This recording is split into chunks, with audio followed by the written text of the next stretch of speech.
Hi everyone, it's me, Eric Kimball. I'm sitting here on the workbench in my little space here, and I have in my filthy hands a selection of old star drills. And I want to tell you about star drills, and I'm going to give you a demonstration of how these work. To begin with, I'll tell you that the star drill, like you see right here, and this one has had quite a bit of use. You can see that it's peened over. These drills are used to pound holes into or through concrete or rock. The star drill is held against the material. It's hit, the drill is turned slightly, it's hit, turned repeatedly over and over and over again. And that action pulverizes its way into the hard material, the stone or the concrete, and it can make a pretty decent hole. Now, if you're an old timer and you're watching this, you may remember using a star drill. I remember using a star drill. I was 15 or 16 years old. I was a teenager. We had a concrete block wall, and my father wanted a opening in it, like 6 inches, 8 inches wide, and maybe a foot tall. So he gets me a star drill, and it looked pretty much like this. In fact, this actually could be the one. I got most of these, if not all of them, at estate sales, which is good. They sell these. You can still buy a star drill. I don't know why you would want one. They're pretty much obsolete. Anyway, he gave me a star drill and he gave me a hammer.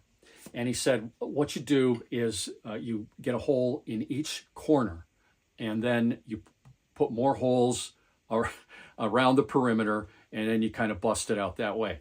And that's the way it went. And it took me hours. It took me hours. It's hard work to use these things. Now, the star drill that I have here is a smaller version of the rock drills that were used in mining and in making tunnels through mountains for the railroad. These that I have here, these contractor or homeowner versions, have a point in the center, and then they have 4 stars. They're called 4-point star drills.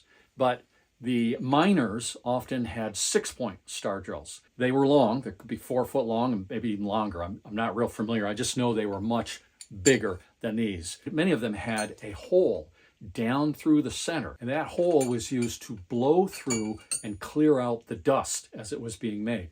Because if you don't clear out the dust, the drill will jam. You won't be able to turn it, and it could get stuck in there. It just becomes a real chore. So you got to keep all the dust from building up. This picture right here shows an old blacksmith's swaging hammer for a 6-point rock drill. And you'll see the 6 points there, and you can see the point in the very center of the swaging hammer. And that went into the hole, the blowhole, I guess I'll call it. Maybe that's what they called it. I don't know for sure. That swaging hammer was used to renew the worn end of the rock drill.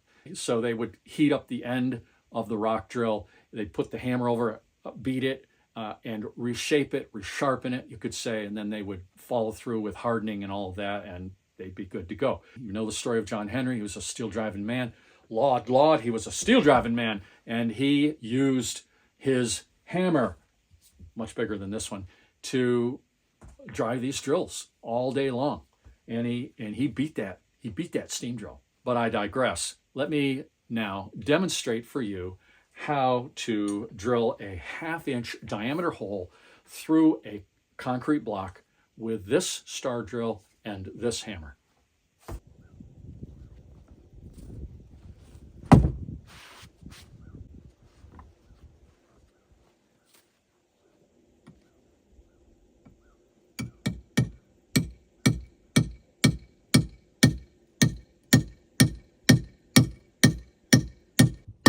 I'm drilling through a 1 1/2 inch thickness of concrete. This is going to take some time. I'll speed it up, but before I do that, I'll give you a few more important details. I neglected to tell you that the reason old miners used rock drills to drill holes was for explosives. Drill the hole, pack it with the boom boom, light the fuse, and run. Making those holes was often a 2-man job.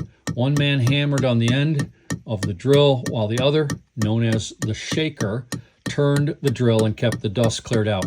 In some instances, 2 men hammered alternately while the shaker turned the drill. Holes were hammer drilled vertically or horizontally as needed. The mention of John Henry brings to mind one of my favorite movies of all time.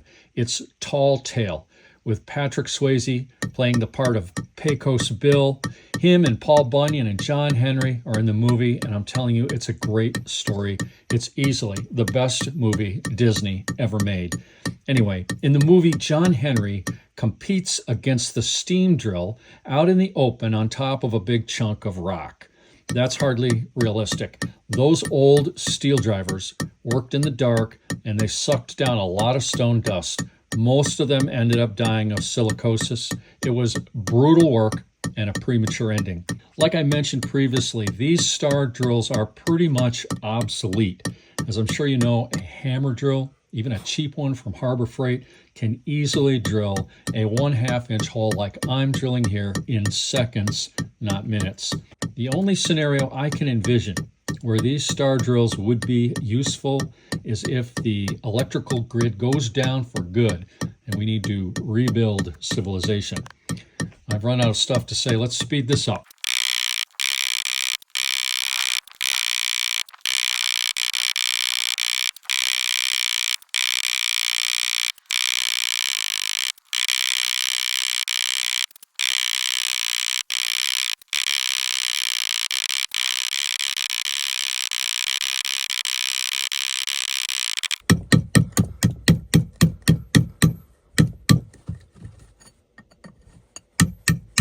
So it took me just under 10 minutes of steady pounding to drill this rather nice 1/2 inch diameter hole through 1.5 inches of concrete block.